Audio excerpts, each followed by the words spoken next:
गायत्री गायत्री मंत्र के साथ में पूज्य गुरुदेव वंदनीय माता जी को, सभी ऋषि सत्ताओं को नमन वंदन करते हुए आइए प्रारंभ करें।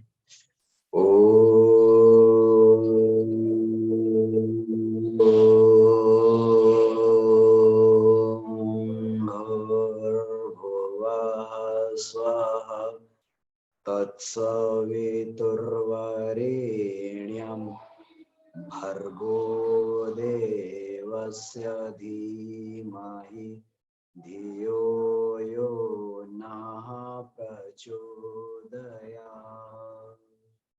जी आप सभी को प्रणाम।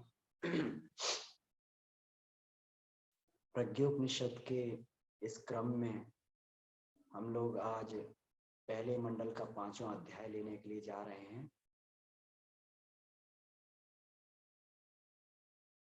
जिस प्रकार से हमारी यात्रा ये आगे आगे बढ़ रही है और भी गुत्थियों के समाधान हमें इसमें मिलते हुए चले जाते हैं।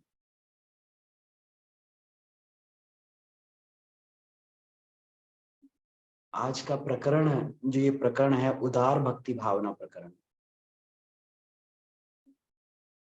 जिसकी पीछे सप्ताह में हम लोगों ने चर्चा की थी। आज उसकी समापन किस्त है, तो उसको हम लोग ये देखते हैं।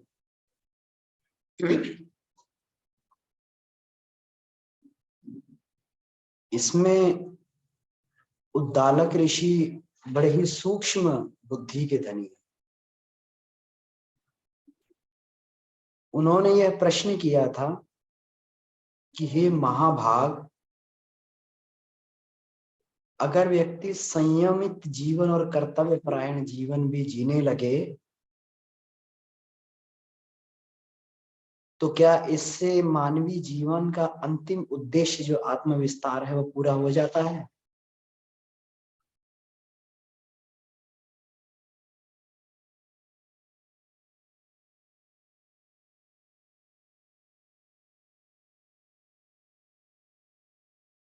ये जिज्ञासा उद्दालक ऋषि के मन में उत्पन्न हुई कि कर्म तो सांसारिक व्यक्ति भी करते हैं और कर्तव्य परायण जीवन जीकर बहुत सारी सांसारिक संपदाएं जीवन में इकट्ठी कर लेते हैं, लेकिन फिर भी कहाँ उन्हें आत्मविस्तार उनका हो पाता है, कहाँ उन्हें आत्मिक लाभ मिल पाता है, कहाँ उन्हें आनंद की गंगोत्री में डूबने का अवसर मिल पाता है। इसीलिए उन्होंने कहा, हे महाभाग, ये समय का प्रबंधन केवल संयम और समय का प्रबंधन केवल मात्र एक समयाक्षेप बनकर तो नहीं रह जाएगा कि बिल्कुल एकदम मशीनवत हमारे जीवन चलता रहे।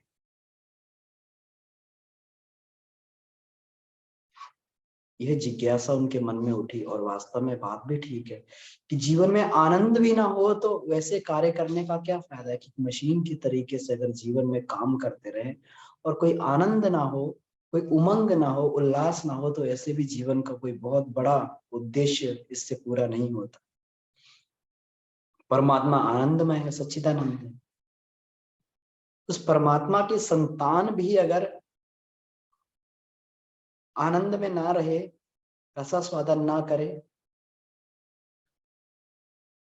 तब भी ये उसके लिए उचित नहीं।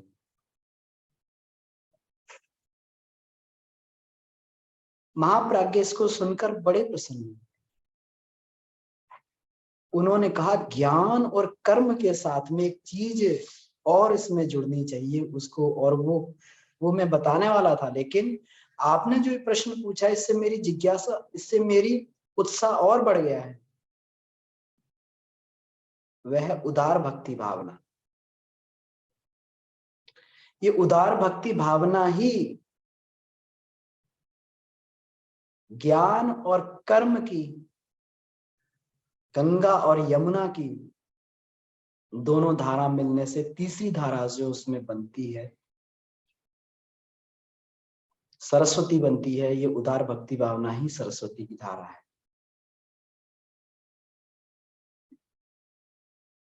ज्ञान इस चीज को और अधिक स्पष्ट करते हैं यहाँ पर। ज्ञान यहाँ पर केवल जानकारी नहीं, आत्मिक स्तर का ज्ञान, जो मनुष्य को यह बोध करवा दे कि मेरा इस जीवन में आने का उद्देश्य क्या है।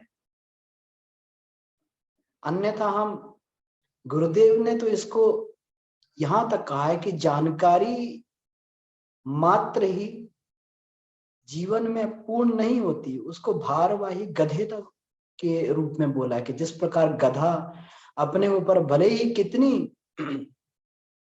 बहुमूल्य संपदा को लेकर घूमता रहता है, लेकिन वो अपने संपदा का जीवन में कोई बहुत बड़ा उपयोग नहीं कर पाता है, इसलिए उसको भारवाही गधा बोला जाता है। तो जानकारी उस स्तर की हो कि वह हमें हमारे लक्ष्य का बोध करवा दे।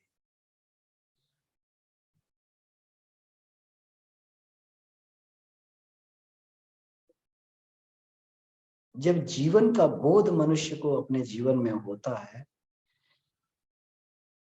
आत्मिक ज्ञान मनुष्य को अपने जीवन में होता है, वह कर्तव्य परायण बन जाता है, कर्म में जुटे आता है।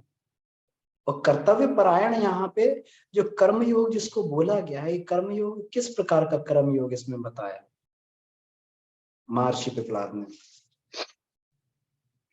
तो कर्म योग भी उन्होंने बताया कि अपने जीवन में मानवोचित कर्तव्यों का पालन करना, अपने उत्तरदायित्वों का निर्वाह करना, अपनी दुर्बलताओं से सतत लड़ते रहना और अपने अंदर सत्य प्रवृत्तियों का संवर्धन करते रहना, यही कर्मयोग है।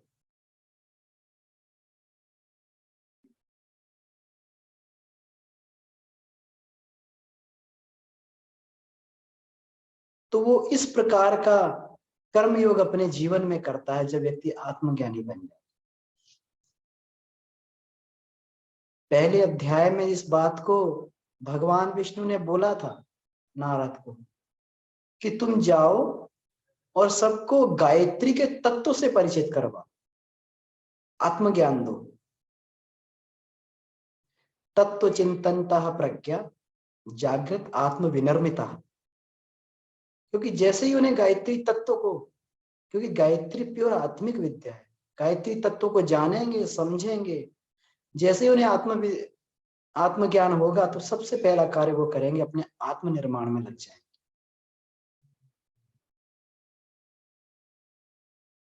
यही है असली ज्ञान कि जो हमें आत्मनिर्माण में लगा दे। अगर कोई ज्ञान हमें आत्मनिर्माण के कार्य में हमारा सहयोग नहीं दे रहा तो हमें समझना चाहिए कि ये सही ज्ञान नहीं है, ये केवल जानकारी मात्र है। उसको प्रैक्टिकल करने से, बार बार प्रैक्टिकल करने से जब अनुभव बनता है तब वास्तव में ज्ञान होता है। नहीं ज्ञानेन सदृशम पवित्रम ये विद्यते तत्स्वयं योग संसिद्धि कालेन आत्मनि विद्यते। हे अर्जुन, वह ज्ञान तब माना जाता है, तब प्रकट होता है जब व्यक्ति सतत सतत योग का अभ्यास जीवन में करता रहता है और वो ज्ञान उसके हृदय में, आत्मा में प्रकट होता है। वो वास्तव में आत्मिक ज्ञान होता है, आत्मज्ञान। जब व्यक्ति ज्ञान और कर्म की दोनों को जीवन में बैलेंस्ड बना लेता है तो तीसरी एक चीज उसके जीवन में अपने आप जुड़ जाती है, जिसको उदार भक्ति भावना बोलते हैं।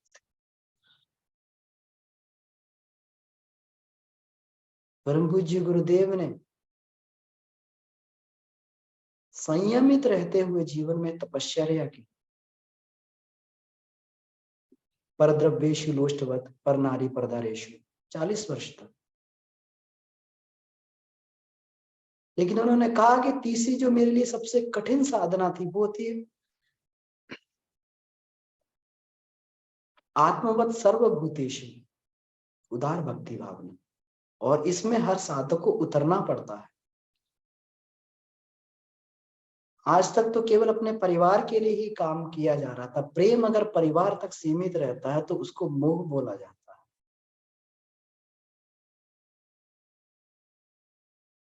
लेकिन जब उसको विस्तृत कर दिया जाता, अपने पड़ोसी से प्रेम, अपने देश से प्रेम, इस पूरे के पूरे ब्रह्मांड से, सभी जीवों से, चराचर जगत से प्रेम किया जाता है, तो वही उदार भक्ति भावना आ जाती हो जाता है। तो उस स्थिति में साधक को उसमें प्रवेश करना पड़ता है। तो ये उन्होंने ये बताया महाप्राज्ञ पिपलाद जी।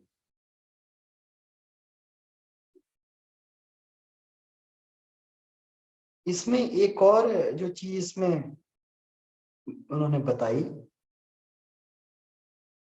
कि ये उदार भक्ति भावना तब तक मनुष्य के जीवन में प्रकट नहीं होती है, तब तक मनुष्य के जीवन में प्रकट नहीं होती जब तक अहमन्यता उसके जीवन में रहे, जब तक वह अहम की खाई को पाटने में लगा रहता।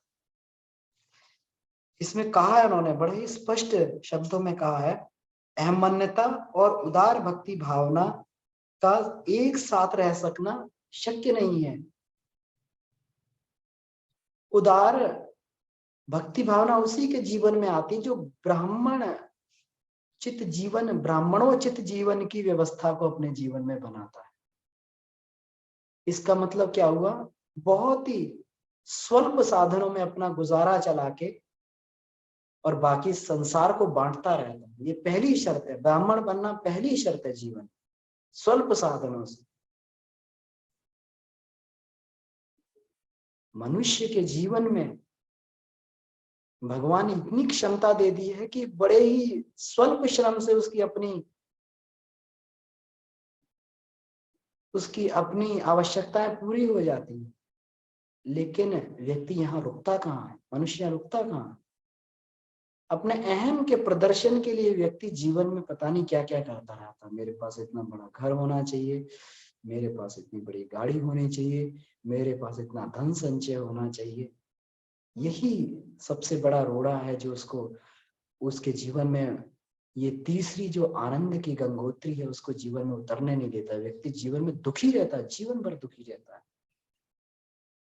ईशावास्योपनिषद में जो पहला श्लोक आता है, बड़ा ही जबरदस्त श्लोक है, व्यक्ति के जीवन को परिवर्तन कर देता है।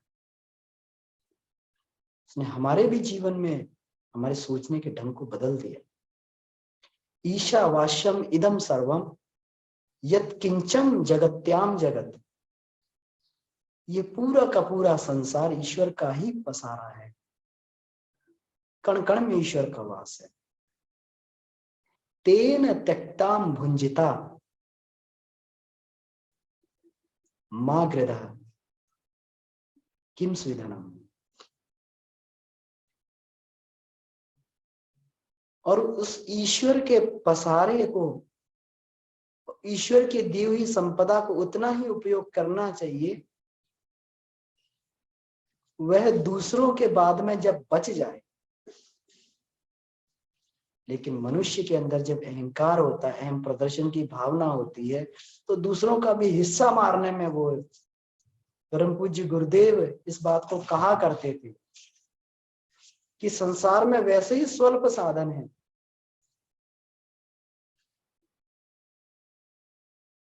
बहुत सीमित साधन है, और अगर व्यक्ति कोई अत्यधिक साधनों का प्रयोग करता है तो इसका मतलब वो दूसरे के संसाधनों को दोहन करके उसने अपने लिए बनाया। अगर कहीं गड्ढा, अगर कहीं मिट्टी का ढेर कोई व्यक्ति लगा रहा है तो इसका मतलब कहीं ना कहीं गड्ढा जरूर हो रहा है। इसीलिए उन्होंने कहा कि औसत स्तर का जीवन जीना अनिवार्य आवश्यकता है। एक औसत व्यक्ति जीवन में कितना वहन कर सकता, उतना ही अध्यात्मवादी मनुष्य को अपने जीवन में रखना चाहिए। भले ही हम कितना कमाते हैं, लाखों का पैकेज है, लेकिन अधिकार केवल उतना ही मिला है जितना सामान्य स्तर का व्यक्ति अपने जीवन में कमाता है। जो व्यक्ति नहीं कमाता, जो व्यक्ति इस बात को नहीं मानता, इस शर्त को नहीं मानता, तो जीवन भर दुखी रहता, परेशान रहता। आजकल हम लोग देखें तो व्यक्ति इस वजह से दुखी नहीं है कि उसके संसाधनों में कमी है, व्यक्ति इस वजह से दुखी है कि उससे अधिक संसाधन उसके आस पड़ोस में है।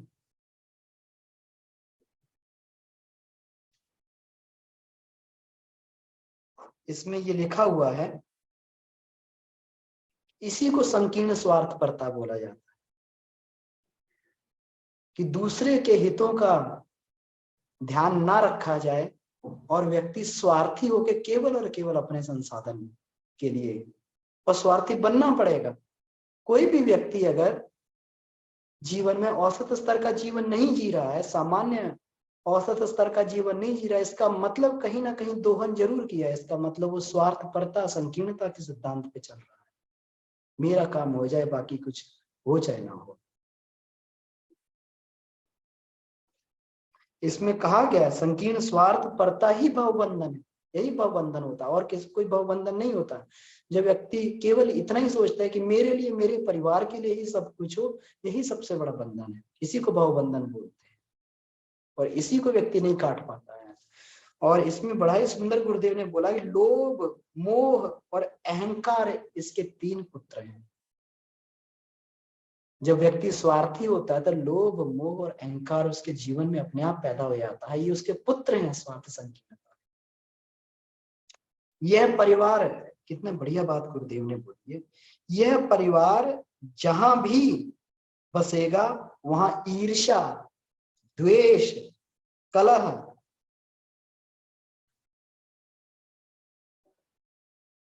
पतन के प्रसंग दिन प्रतिदिन उभरते रहे। ऐसे लोग आत्म प्रताड़ना और लोग भर्त्सना सहते रहे। तो इसका मतलब ये बनता है कि हमने अपने आनंद की गंगोत्री, अपने रस की खान को हमने खुद उस पर पत्थर लगा के बंद कर दिया,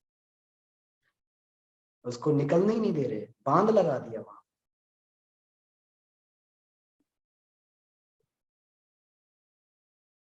क्योंकि स्वार्थ संकीर्णता वश हम उसको अपने जीवन में घोल नहीं पा रहे, उस रस को घोल नहीं पा रहे। लोभ, मोह, ईर्ष्या, द्वेष, कलह से हम लोग पीड़ित हैं। और जब ये व्यक्ति, उसके जीवन में ये पीड़ा आती है, जब उसके जीवन में ये चीजें उतरती हैं, तो उसका सबसे पहले उसका मानसिक संतुलन गिर जाता है। जब व्यक्ति का मानसिक संतुलन गिरता है तो उसके अंदर नेगेटिव सिक्रेशन चालू हो जाता है। नेगेटिव सिक्रेशन होते हैं तो उसका पूरा का पूरा स्वास्थ्य, फिजिकल बॉडी का स्वास्थ्य संस्थान पूरा का पूरा चौपट हो जाता है। व्यक्ति जीवन भर मानसिक और शारीरिक स्वास्थ्य से जूझता रहता है। उसे समझ में नहीं आता कि कहां पर चूक उससे हो रही। बड़े से बड़े इलाज करवाता है, बड़े से बड़े इसमें करता है, लेकिन उसको अपनी चूक कभी भी समझ में नहीं आती। जी जी बढ़िया। तो अभी ऑनलाइन क्लास चल रही है, बैठिए अंकल। तो उसको ये वाली चीज समझ में नहीं आती। तो इसी में जो है, ये आज हम अभी अमृतसर में आए हुए हैं, तो यहाँ पर यहीं से क्लास ले रहे हैं। ठीक है, तो आप काम करो। जी घर पे आना। हाँ ठीक है, ठीक, प्रणाम। तो उसको पता नहीं लगता है कि ये संकीर्ण स्वार्थपरता जो है उसके जीवन का ये को पतन करने का माध्यम है।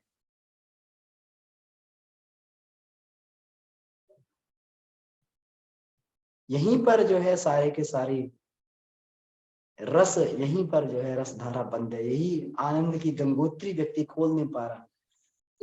उस हिरण की तरीके से हमारी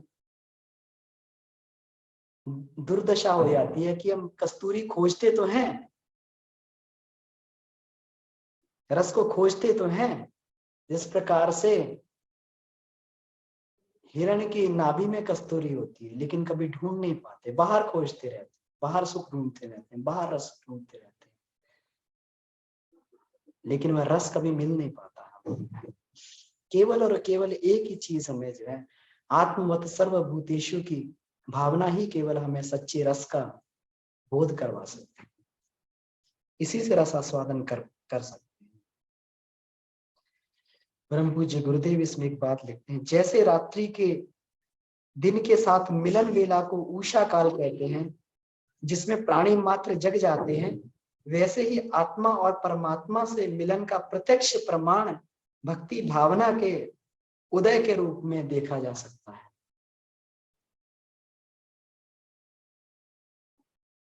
किसी भी व्यक्ति को अगर ये परखना हो कि मुझे कितनी परमात्मा की प्राप्ति हुई थी, उसे यही देखना चाहिए कि मेरे अंदर कितनी आत्मीयता बढ़ी दूसरों के प्रति। यही भक्ति का, यही परमात्मा की कृपा का, जिस व्यक्ति के अंदर जितनी कृपा अधिक परमात्मा की होती है, उसके अंदर उतनी ही भक्ति भावना उमड़ने लगती, दूसरों के लिए कार्य करने की उसके अंदर प्रवृत्ति उभरने लगती। भक्ति एक प्रकार से अंदर के अंधकार को मिटाने का, गुरुदेव इसमें व्याख्या में लिखते हैं, अंधकार को मिटाने वाला दिव्य प्रकाश है। आत्मा परमात्मा का मिलन जीव का परम लक्ष्य, और यह उन्हीं से संभव हो पाता है जिसमें अंतः से भक्ति तत्व का उदय होता है। भगवान से मिलने का यही एक मार्ग कि भक्ति का उदय हो। तो इसी के साथ में ये पूरा का पूरा जो है आज का अध्याय, ये उदार भक्ति भावना का प्रकरण पूरा होता है। तो अभी 10 मिनट का करीब समय है हमारे पास में, तो आइए इसमें हम लोग कुछ अगर चर्चा करने का बनता है तो हम लोग चर्चा कर लेते हैं। कुछ कहीं किन्हीं के डाउट हो, किन्हीं का कोई प्रश्न हो तो इस पर चर्चा की जा सकती है। तो आज हम यहाँ पे हैं प्रवास में, अमृतसर में आए हुए हैं। ये अमृतसर की भूमि पर ही जो है बचपन बीता है, और यहीं से हम आध्यात्मिक दृष्टिकोण यहाँ से हमें प्राप्त हुआ। यहीं से हम लोग गायत्री परिवार से, गायत्री महाविद्या से जुड़े। जी आदित्य भैया जी बताइए। भैया प्रणाम। प्रणाम भैया जैसे आप बता रहे थे ना कि ईश्वरीय उपनिषद में लिखा है कि ये सारा कुछ जो भी दिख रहा है वो ईश्वर का बनाया हुआ है। ये बात मैंने भी पढ़ा है और हम लोग बार बार सुनते आते हैं, लेकिन फिर वही प्रश्न उठता है ना कि सब कुछ अगर ईश्वर का बनाया है तो फिर व्यवहारिकता को नष्ट तो नहीं कर सकते ना। जैसे हम व्यवहारिकता भी तो एक चीज है ना। अगर हम कोई कार्य कर रहे हैं और ये मान के कर रहे हैं कि हाँ सारे कार्य ईश्वर का कार्य है, तो उस कार्य में क्या होता है, प्रतिदिन कोई काम कर रहे हैं उसमें कितनी बार हम लोग ना भी बोलते कि नहीं हम ये काम नहीं कर सकते। तो मेरा प्रश्न आप समझ पा रहे हैं क्या? हाँ भैया मैं समझ गया प्रश्न आपका। और देखिए हमेशा हाँ करना ही कल्याणकारी नहीं होता है। बच्चा अगर पिस्तौल के लिए जिद करता है, छोटा बच्चा, या चाकू के लिए जिद करता है, तो माँ उसे चाकू नहीं पकड़ाती है, ना कर देती है, नहीं बेटा ये नहीं देंगे तुम्हें। तो हमेशा जो है ईश्वर का काम हमेशा यह नहीं है कि हमेशा हाँ, कभी कभी ना में भी जो हाँ से भी अधिक इसमें भलाई छुपी होती है। तो इसमें ये कहा गया है कि रामायण में आता है, बालक तन व्रण होए गुसाई, मात चिरावे कठिन किनाई। बच्चे को छोटी सी भी चोट लग जाए तो माँ का कलेजा फटने लगता है, लेकिन अगर वही घाव जो है व्रण बन जाए, फोड़ा फुंसी बन के निकले, तो माँ उसे चिराने में केसाई की तरह बन जाती है, चिरवा देती है, उसे खत्म करवा देती है, चाहे बालक कितना भी रोता रहे। एक छोटी सी सुई लगने पर बच्चे को अगर आघात होता है तो माँ उसमें जो है उसको दर्द उत्पन्न होता है। लेकिन वही अगर माता जाती है किसी बीमारी से बचाने के लिए तो बच्चे के अंदर सुई लगवा देती है, घुसवा देती है सुई। असहनीय दर्द से बच्चा चिल्लाता रोता है, लेकिन माँ बड़े आनंद पूर्वक उसको देखती रहती है कि इससे बच्चे की आगे आने वाली बीमारी ठीक हो रही। तो इसलिए हमेशा ही किसी चीज में हाँ करना या उसी तरीके से दूसरे की इच्छा को पूरा कर देना ही उसमें भलाई नहीं होती है। कभी भी डांट में डपट में भी जो है उच्च कोटि प्रेम होता है। भैया कुछ समझ पा रहे होंगे? हाँ भैया। तो ये हमें ये करना पड़ता है। इसीलिए जो ये कहा कि हे अर्जुन तुम मुझे स्मरण कर और युद्ध कर। युद्ध भी कर रहा है, मारकाट भी कर रहा है, कुछ जो भी कर रहा है, लेकिन मुझे स्मरण करते हुए कर।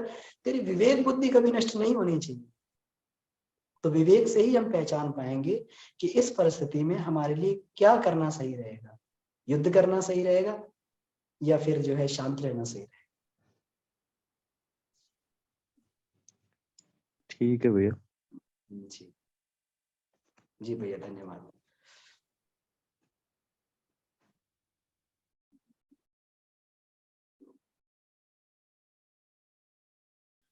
और कोई प्रश्न बनता हो किन्हीं का तो उसमें चर्चा की जा सकती है।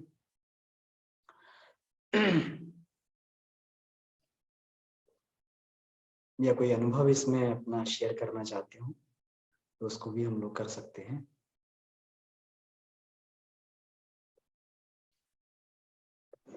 भैया मैं अपना एक अनुभव शेयर करता हूँ, जी भैया आज के बोलिए। विषय से संबंधित ही है।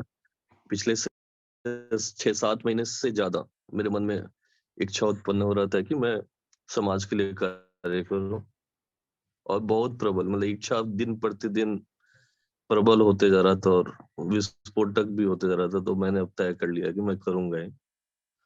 तो हो सकता है कि मैं 1-2 महीने में एनजीओ वगैरह कोई बनाऊं अपने घर की तरफ काम करने के लिए। मतलब प्रबल इच्छा, मतलब इतना कि अब वो होता है ना बेचैनी टाइप से कि समय बीत रहा है, मैं कुछ कर नहीं रहा हूँ इस तरह से। तो ये एक नया परिवर्तन आ रहा था। हाँ तो भैया ये जो है हमारा, हम लोग इससे ये अंदाजा लगा सकते हैं कि हमारे ज्ञान और कर्म वाली जो हमारी ये है, ये बिल्कुल सही दिशा में चल रही है। हमारी उपासना सही दिशा में चल रही है, इसीलिए हमारे अंदर भक्ति उमड़ रही है।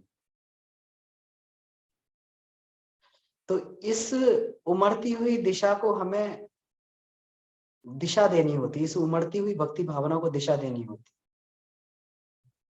कहीं ये भावुकता बन के ना रह जाए, भावावेश में कोई हम ऐसा कदम भी ना उठा लें कि जो हमें पूर्ण रूप से हमारे लक्ष्य तक ना पहुंचने दे।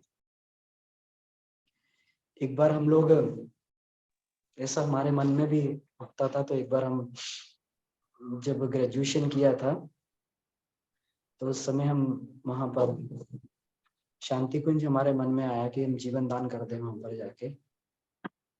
तो वहां पर जब हम वहां पे कंप्यूटर डिपार्टमेंट पे वहां के प्रभारी से मिले तो उन्होंने कहा कि आप क्या कर रहे हैं। हमने कहा हम ग्रेजुएशन किया, बीएससी कंप्यूटर साइंस से किया हुआ है। तो उन्होंने कहा ठीक है, आपकी समय की आवश्यकता है हमें, लेकिन आप अपने आप को और योग्य बनाइए। तो जब भी आप अपने आप को योग्य, आपकी योग्यता की पूर्णता हो जाएगी, उसके बाद में आप कभी भी आकर समय दान कर सकते हैं, जीवन दान भी कर सकते हैं। तो उन्होंने ये बात कही तो मेरे माइंड में एक क्लिक हुई। तो फिर मैंने आके अपना पीजी एमसीए करना चालू किया और उसमें हो गया फिर धीरे धीरे। तो इस तरीके से कभी भी कोई भी डिसीजन भी हमें हमेशा भावावेश में आकर भावुकता में नहीं लेना है। ये बिल्कुल सोच समझ के, 1000 बार सोच समझ के, बिल्कुल इच्छा उठती है मन में तो इसको दिशा देना भी एक बहुत बड़ी ये बात होती है। इस प्रकार हमारे अभी बीच में भी डॉक्टर केडी बाबू जी हैं, तो उन्होंने भी जो है देखिए अपने प्रोफेशन में रहते हुए उन्होंने पूरा जो है समाज निर्माण का काम किया, इसमें व्यसनों पे काम किया, कई लोगों को दिशा दी। तो ये सारी चीजें हमें मूल्यांकन, ठीक ठीक मूल्यांकन करके हमें अपने जीवन में करना चाहिए। और ये वास्तव में ये होती है आपकी उपासना जो है, ये गुरुदेव ने भी बताया है कि उपासना एकांत, उपासना एकांत में ईश्वर के प्रति समर्पण से चालू होती है। भक्ति, एकांत भक्ति जो चालू होती है वो ईश्वर के प्रति समर्पण से होती है, लेकिन फिर उसका जो है ये विस्तार होता हुआ चला जाए। तो ये बहुत अच्छी बात है, आपके मन में उमड़ रहा है तो उसी उसी हिसाब से उसका विस्तार भी किया जा सकता है। तो उसमें ये देख लिया जाए, क्योंकि अभी ये सबसे बड़ी अभी जरूरत है कि आप जैसे लोग निकल के आए और आत्मनिर्माण करते हुए फिर एक लाइट हाउस बन के फिर समाज का निर्माण करें, दूसरों को प्रेरणा दें आगे बढ़ने के लिए। जी भैया। ठीक है भैया।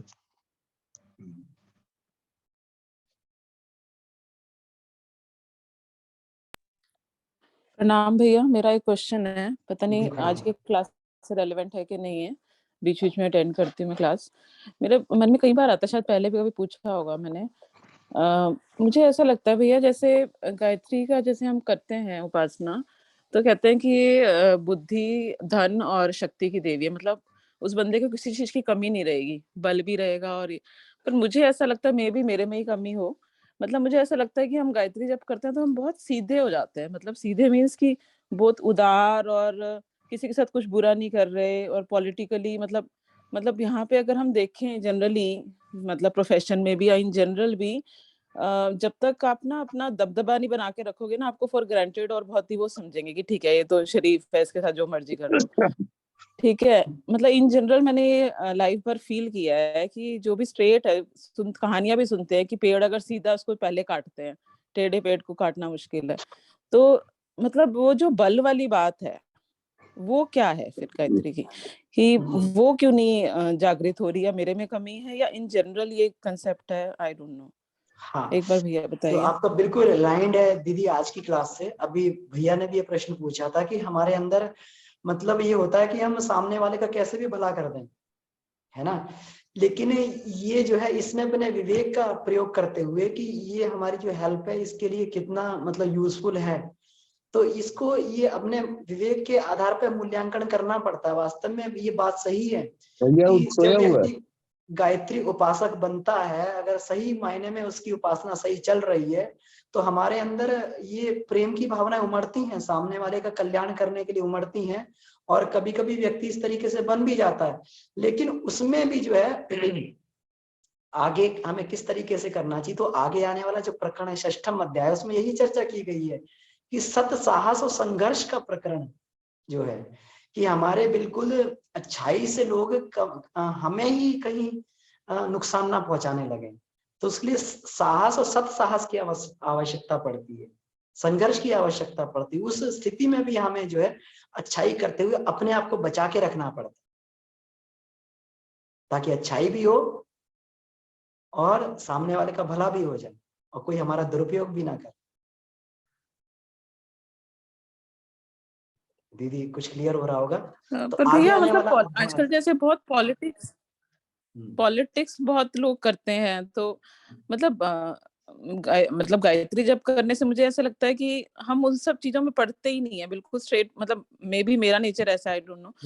मतलब बिल्कुल स्ट्रेट फॉरवर्ड रहते हैं लोगों की हेल्प करने में। मैंने अपने अराउंड भी जैसे आप लोगों सबको भी देखा है, तो सबकी हेल्प करने के लिए रहते हैं।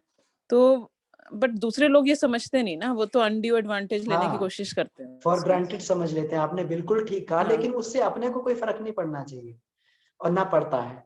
क्योंकि इसमें देखिए, अगर कोई व्यक्ति अगर ये कर रहा है, अगर कोई गलत उसके मन में दुर्भाव चल रहा है, तो वो जो है खुद उसका जो है फल भोगता है। तो इसलिए कभी भी जो है अपना काम तो अपने को छोड़ना नहीं है।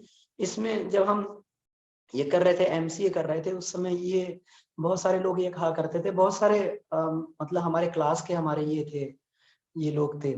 तो मतलब ये होता है ना कि अपने काम को और किसी को ना बताओ, अदरवाइज आप पीछे रह जाओगे, वो आगे बढ़ जाएगा। तो बहुत सारे हमारे जो कलीग्स थे, हमारे जो मित्र थे, वो हमसे पढ़ने के लिए आया करते थे। तो लेकिन हम जितना भी प्रयास होता था उन सबको बताते थे, हर एक चीज को बताते थे। तो बहुत सी बार ऐसा भी होता था कि हमारे नंबर कम रहते थे, उन लोगों के नंबर बहुत ज्यादा आ जाते थे। तो ये सबकी अपनी अपनी प्रतिभा होती है। तो इससे लेकिन एक कब ये बेनिफिट हुआ कि हमें मतलब एक तो फ्रेंड सर्कल बहुत बढ़ गया हमारा, और दूसरा जो है इसमें कभी भी हमें ये नहीं हुआ, कभी हमारे करियर में हम कभी रुके नहीं। एक अनायास जो है, एक ईश्वर की मदद कहीं ना कहीं से आ जाती थी, कुछ ना कुछ आ जाती थी। और इतनी सब कठिन परिस्थितियां होते हुए भी जो है हमें करियर में अपना प्लेसमेंट भी मिल गया, सब कुछ मिल गया। आज भी इसमें जो है ये वाले इसमें कहते हैं कि अपनी चीजों को किसी को शेयर नहीं करना चाहिए, बताना नहीं चाहिए, अदरवाइज वो आगे बढ़ जाता है। तो ये अपनी प्रॉपर्टी, अगर ये वाली चीज है, अगर कोई दूसरा बेनिफिट उसको मिल रहा है तो करते रहना चाहिए। इससे अपने आप को कहीं ना कहीं फायदा मिल जाता है। कोई व्यक्ति अगर हमारे बारे में सोच रहा है कि मान लो ये तो हमें बेवकूफ दिखाई दे रहा है, तो वो फिर आप ये देखिए कि किसी भी कोई भी व्यक्ति होता है, अगर किसी को संगीत सिखाता है उसको क्या बोलते हैं? ये संगीत का मास्टर है, ये बहुत बड़ा संगीतज्ञ है, क्योंकि मास्टर व्यक्ति सिखा पाता है। अगर कोई व्यक्ति किसी को मैथ सिखा रहा है तो कहा गया ये बहुत बड़ा मैथमेटिशियन है, ये जो है मैथ सिखा रहा है। कोई व्यक्ति किसी को भी कोई कला सिखाता है उसमें उसको बहुत बड़ा माना जाता है। और कोई व्यक्ति अगर किसी को बेवकूफ बना रहा था, इसका मतलब खुद सबसे बड़ा बेवकूफ। अगर कोई व्यक्ति किसी को पागल बना रहा था, इसका मतलब खुद सबसे बड़ा पागल है, उसे बोध ही नहीं है, उसको सही चीज का बोध ही नहीं है। कि हम अगर किसी व्यक्ति को बेवकूफ समझ रहे हैं, किसी व्यक्ति के साथ में अगर ये कर रहे हैं, तो हम ही खुद सबसे बड़े विक्षिप्त व्यक्ति हैं। जी दीदी, कुछ क्लियर हो रहा होगा?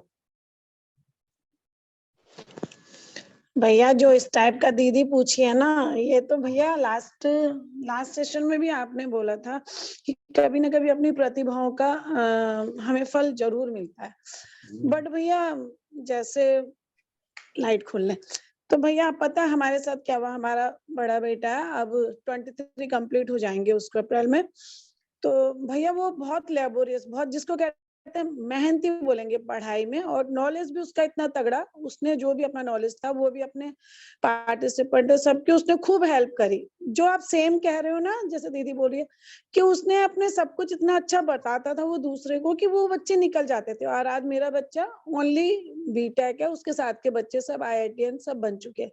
तो भैया चलो, मैं तो अब गायत्री साधना में 2 साल से लगी हूँ, तो मुझे तो अब थोड़ा हिम्मत से आने लगी है कि नहीं, जो हो रहा है अच्छा हो रहा है। पर भैया आज के बच्चों को ये चीज कैसे समझा सकते हैं भैया? वो तो पता है उसमें तो बहुत इन्फिनिटी आ गई थी। वो भैया बहुत, जिसको कहते हैं, हमने उसको बहुत मुश्किल से भैया उस डिप्रेशन से निकाला था कि नहीं बेटा, जो हो रहा है अच्छा मिल रहा है। और एक्चुअली में फिर उसको, हाँ, फिर भैया कॉलेज में कैंपस होने लगे, जॉब अपॉर्चुनिटी सबको मिलती है, वो मिलने लगी। फिर भैया क्या हुआ, वो इंटरव्यूज में फिर रह गया। फिर भैया उसको जो मिला वो भी हमने उसको जबरदस्ती कि नहीं बेटा एक बार इसको ज्वाइन कर लो, क्योंकि एक बार ज्वाइन करने से तुम्हारी कंटिन्यूस धीरे धीरे प्रोग्रेस हो जाएगी। पर भैया उसमें ये चीज आज भी है कि मम्मी मैं जो सबको बताता हूँ फिर वो मुझ पे क्यों नहीं अप्लाई हो पाता। जैसे हम उसको कहते हैं नहीं बेटा, दूसरे का भला करने से अपना भला होता है। पर भैया बच्चे इस चीज को फॉलो नहीं करते। आप भी समझते हो आजकल के बच्चों को समझाना भी बहुत मुश्किल है। तो भैया इस चीज से हम भी गुजरे हैं और आज भी गुजर रहे हैं। वो पता है हमें क्या कहता है, आपके कारण मम्मी हमने कुछ नहीं कर पाए क्योंकि आप हमें दबा देते हो भैया। वो हमें ऐसे बोलता है भैया। तो हम उसमें कैसे चेंज करें भैया? यहाँ पर हम लास्ट टाइम भी ये वाला क्वेश्चन पूछना चाह रहे थे और अभी भी, कि ना कैसे हम उसमें परिवर्तन करें। हम काली गुरुदेव से जरूर प्रार्थना करते हैं कि उसके विचारों में परिवर्तन हो। पर भैया अभी भी वो जॉब छोड़ने को तैयार है, कहता है हम आपके कारण टिके हुए, नहीं तो हम इसको छोड़ देंगे। हाँ, तो उसमें देखिए, उसमें प्रेम और आत्मीयता से ही उनको फ्रेंडली समझाया जा सकता है। क्योंकि जैसे ये था मेरे जीवन में भी, कभी कभी ऐसी वस्तुएं जीवन में घट जाती हैं, ऐसी घटनाएं घट जाती हैं कि जिन पे हमारा कोई कंट्रोल नहीं होता। और हम कहते हैं कि हमने तो बेस्ट एफर्ट डाले थे लेकिन नहीं हो पाया। जब इसमें मैंने ये इसकी कंपटीशन के लिए तैयारी करी थी, तो उसमें बहुत सारे बच्चे, उसमें भी ये रहा था कि IITs में मतलब वो लोग निकल गए थे। मेरा भी ये मानना था कि मैं भी IIT से ही MCA वगैरह ये सब करूं। तो उसमें एक्चुअल में लेकिन दिक्कत कहाँ पे आई, बहुत सब कुछ होते हुए भी और उनसे पूरा उनके बराबर होते हुए भी, इसमें कंपटीशन में आगे रहते हुए भी, लेकिन लास्ट मोमेंट में जो है, जब ये एग्जाम हुए तो मैं पूरा 1 महीने के लिए बीमार पड़ गया। मुझे 1 महीने के लिए बुखार आया, फीवर आया मुझे। तो 1 महीने के लिए बीमार पड़ गया। तो मेरे सभी बीमारी में ही हुए थे, ये सारे जितने भी कॉम्पिटिटिव एग्जाम दिए थे सब बीमारी में ही हुए। तो उस केस में मुझे IIT में एडमिशन तो नहीं मिला, लेकिन UPTO में भी मेरी रैंक करीब 150 के करीब उस समय रैंक आई थी मेरी उस समय। तो मुझे जो है ये मिला, ये काइट कॉलेज गाजियाबाद मिला। तो इस तरीके से जीवन में ऐसा रहा। तो कुछ प्रश्न तो मेरा भी बना हुआ था, लेकिन जब मैं वहां पर गया और उसके बाद में जब मैंने रियलाइज किया चीजों को धीरे धीरे करते, तो मुझे लगा कि यही सबसे उपयुक्त था मेरे लिए। बहुत सारी चीजें वहां पे ऐसी घटी, मुझे वहां एक पर्टिकुलर वहां पे जाने का मौका मिला, गाजियाबाद में रहने का मौका मिला, और मुझे जीवन में बहुत कुछ वहां पे मुरादनगर में सीखने का मौका मिला। बहुत सारे ऐसे लोगों का सानिध्य मिला जिससे मैं बहुत कुछ जीवन में सीख पाया और आगे मतलब उसको प्रैक्टिकल इम्प्लीमेंट करके मुझे बहुत फायदा हुआ। तो ये जब चीजें हैं, जब उन्हें ये सारी चीजें रियलाइज होंगी तो अपने आप उन्हें ये होगा कि मेरा डिसीजन तो बहुत अच्छा था। तो अभी उन्हें प्रेम और मैत्री से जो है उनको सारी चीजों को सिखाया जाए और यही बोला जाए। अभी सब लोगों ने हमने वो कहानी पढ़ी भी है कि परमात्मा जो करता है अच्छा करता है। तो एक मंत्री जो था यही बोलता था राजा से कि परमात्मा जो करता है अच्छा करता है। तो लेकिन अल्टीमेटली ये हुआ कि मतलब एक नुकसान होने के बाद में भी अगर इसको देखा गया तो यही देखा गया कि वास्तव में जो हुआ तो अच्छे के लिए ही हुआ था। तो इस संसार में कभी कुछ गलत नहीं होता है।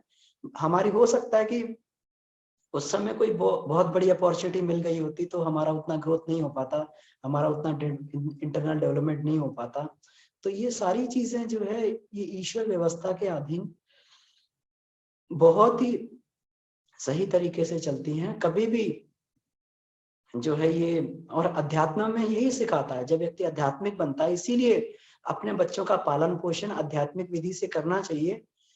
वो हमें यही सिखाता है, कठिनाइयों हमें एडवर्स कंडीशन में हमें ताकत देता है, आत्मबल देता है, और हम लोग ये समझ पाते हैं कि जो ईश्वर कर रहा है वो गलत नहीं कर रहा है। लेकिन आज थोड़ी सी ये कमजोरी हम लोगों की बन गई है कि हम लोग चाहते हैं कि मतलब बच्चे को अध्यात्म लाइन में ना डाला जाए।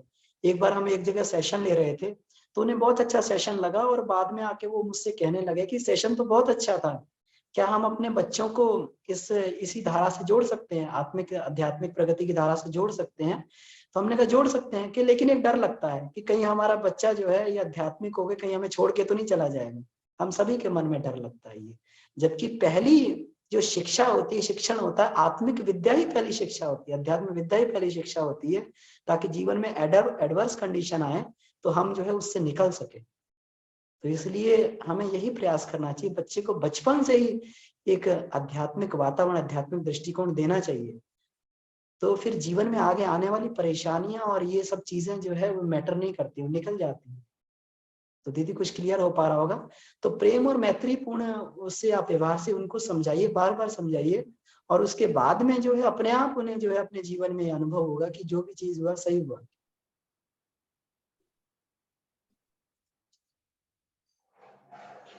नहीं भैया, हम भी बस इसी उसमें है कि इसको अभी तो एज का भी फर्क पड़ता है बच्चों में। हालांकि भैया हमारे घर में भी अभी माहौल ऐसा आज के बच्चों जैसा नहीं है कि वो कुछ नहीं करते, ये भी अपने अपने समय समय पर हम यज्ञ करते हैं, उसमें पार्टिसिपेट करते हैं। बस अभी हम जो कहते हैं इनको कि 24 गायत्री मंत्र तुम 8 मिनट वाला भी कर लो, पर भैया अभी वो नहीं करते हैं वो चीज।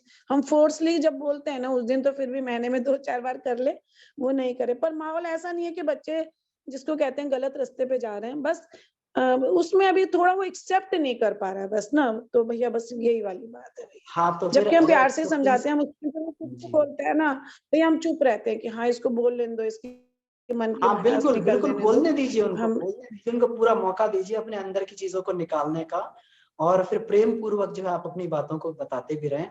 और कभी उनकी बातों को भी ये नहीं कहना चाहिए कि भाई एकदम उससे कि आप गलत बोल रहे हो, ऐसा नहीं होता। तो प्रेम पूर्वक जो है उनकी बात को सुना जाए और फिर उनको जो है ये उनको समझाया जाए मैत्रीपूर्ण ढंग से।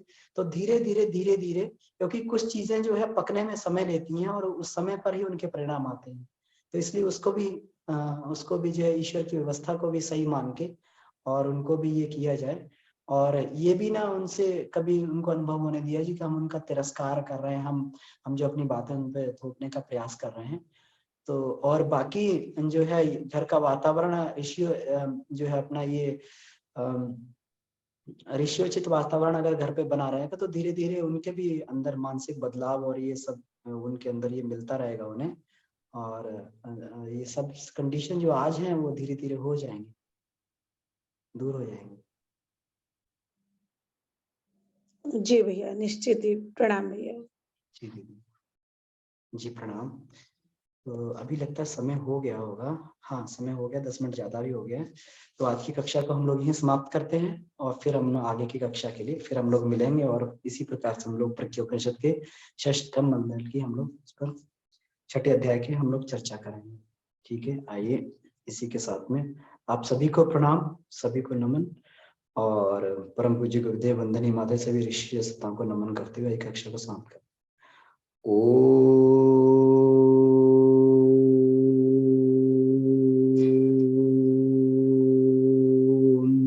शांति शांति शांति। समाप्त।